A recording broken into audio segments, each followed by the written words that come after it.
अध्याय 2। श्रीमंत संजय वीर अर्जुन की व्यथाकथा का वृतांत।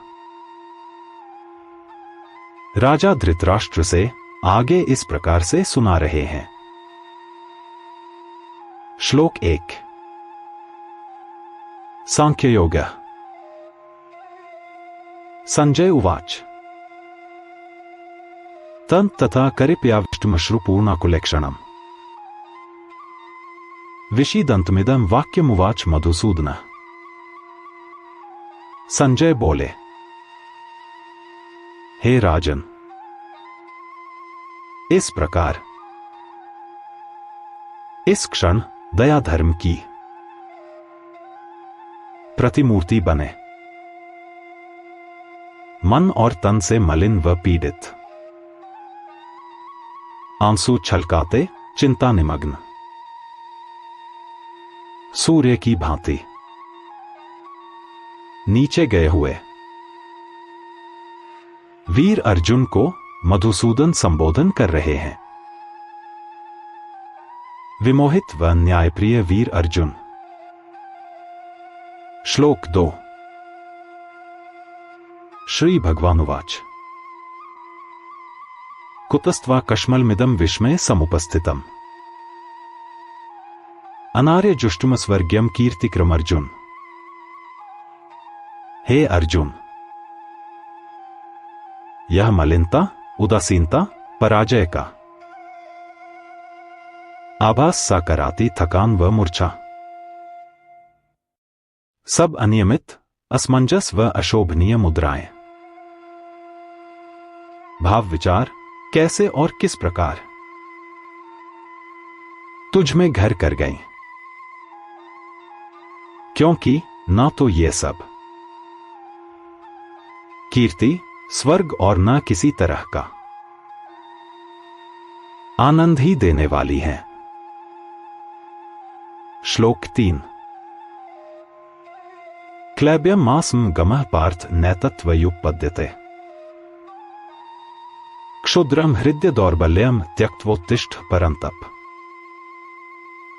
हे पार्थ, यह पुरुषार्थहीनता तुम्हारे लिए उचित नहीं है। इसको अपने समीप मत आने दो। हे परंतप, अपने बल और पुरुषार्थ को पहचानते हुए इस क्षणिक अल्प निर्बलता को अपने हृदय से निकाल करके दृढ़ रूप से खड़े हो जाओ।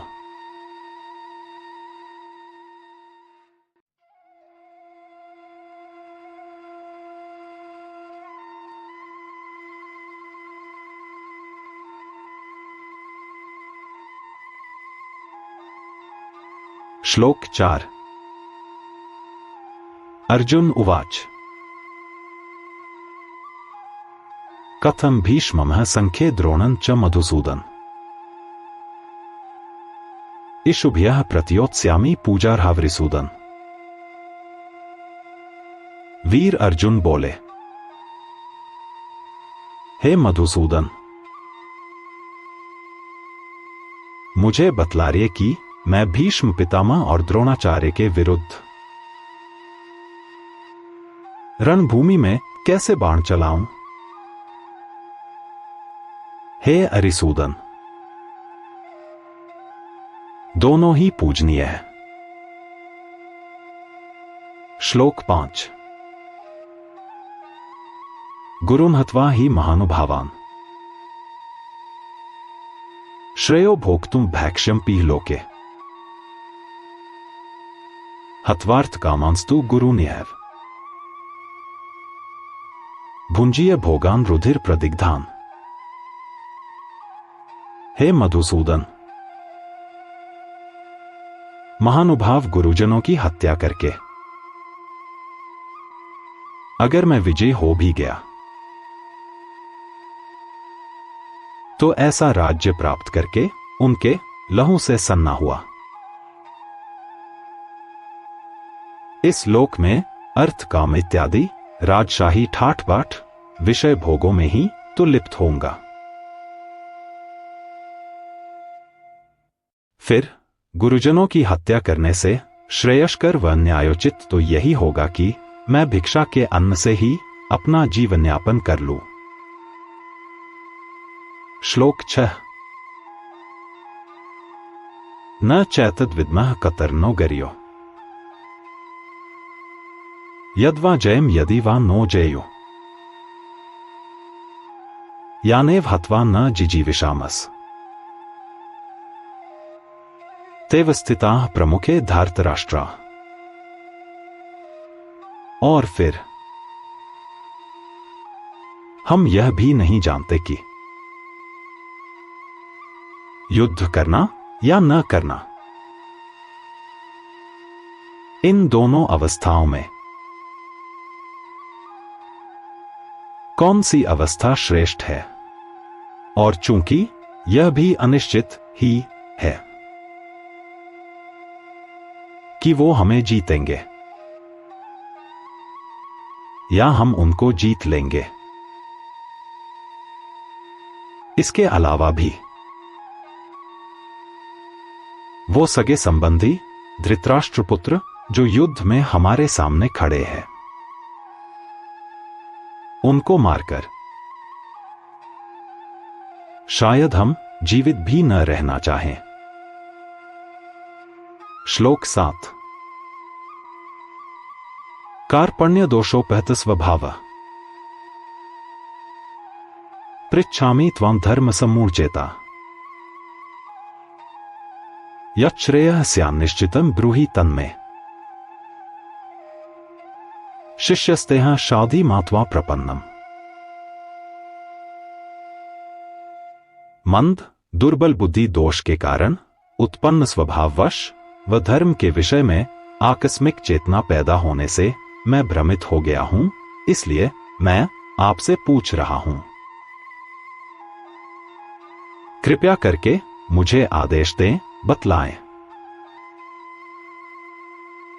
मुझे रास्ता दिखाएं कि कौन सा मार्ग मेरे लिए श्रेयस्कर है, क्योंकि मैं आपका शिष्य हूं। याचक के रूप में आपकी शरण हूं। मुझे शिक्षा दीजिए, मैं उसी का पूर्णतया अनुसरण करूंगा। श्लोक 8। न हि प्रपश्यामि ममाप्नुद्यात् यच्छोकमुच्छोषणमिन्द्रियाणाम्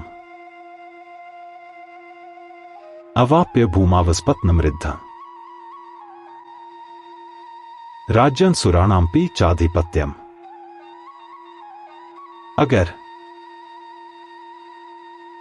इस पृथ्वी का एकाधिकार, धनधान्य संपन्न राज्य या देवताओं का स्वामित्व भी प्राप्त करने योग्य जो मैं बन जाऊं, तो भी मैं ऐसा समाधान नहीं देख पा रहा हूं जो मेरी इंद्रियों को जला देने वाले इस सगे संबंधियों को मारने से होने वाले पाप रूपी शोक से मुझे छुटकारा दिला सके। श्लोक 9। संजय उवाच एव मुक्त्वा ऋषिकेशं गुडाकेशः परन्तप न योत्से इति गोविंद मुक्त्वा तूष्णी बभूव। संजय बोले, हे राजन,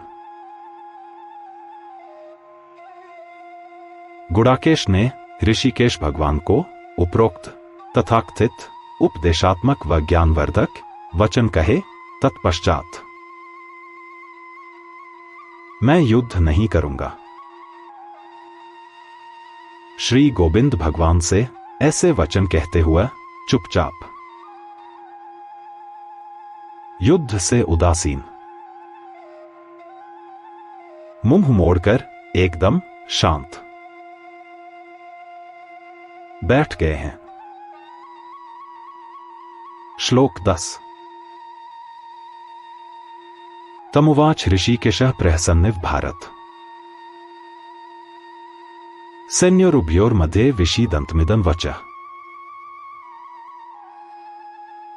तब श्री भगवान हर्षिकेश दोनों सेनाओं के बीच जड़मती हुए अर्जुन को हंसते हुए इस प्रकार संबोधन कर रहे हैं। हे भारत,